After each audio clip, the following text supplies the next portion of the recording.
లఖింపూర్ ఖేరీలోని ఒక railway crossing వద్ద ఈ రిక్షా డ్రైవర్ చేసిన పనికి అంతా షాక్ అయ్యారు. రైల్వే గేట్ పడటానికి ముందు క్రాసింగ్ ను దాటేయాలని ఆతృతతో రెడ్ సిగ్నల్ ఉన్నప్పటికీ ముందుకు దూసుకెళ్లాడు. అయితే దురదృష్టవశాత్తు అతని ఈ రిక్షా పట్టాల మధ్యలో ఇరుక్కుపోయింది.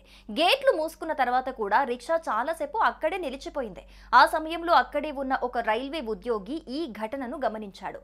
వెంటనే డ్రైవర్ వద్దకు వెళ్లి అతని నిర్లక్ష్యపు చర్యపై తీవ్ర ఆగ్రహం వ్యక్తం చేశారు.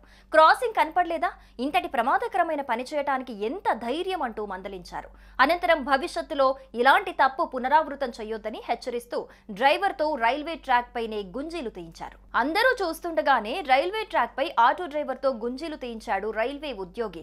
ఈ ఘటనను అక్కడున్న ఒక వ్యక్తి తన ఫోన్ లో రికార్డ్ చేసి సోషల్ మీడియాలో షేర్ చేయడంతో వీడియో కాస్త వైరల్ గా మారింది. ఇంతలో ఆ మార్గంలో రావాల్సిన రైలు జంక్షన్ ను దాటి వెళ్లిపోవటంతో పెను ప్రమాదం తప్పిందని అధికారులు తెలిపారు.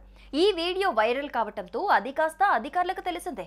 దీంతో ఉత్తరప్రదేశ్ జీఆర్పీ దృష్టికి వెళ్లటంతో లక్నోలోని జీఆర్పీ సూపరింటెండెంట్ ను విచారణ జరపాలని ఆదేశించారు. ప్రయాణికుల ఫిర్యాదులను సోషల్ మీడియా ద్వారా స్వీకరించే రైల్వే సేవ కూడా ఈశాన్య డివిజన్లోని రైల్వే ప్రొటెక్షన్ ఫోర్స్ ఆర్పీఎఫ్ మరియు డివిజనల్ రైల్వే మేనేజర్ను అవసరమైన చర్యలు తీసుకోవాలని కోరింది.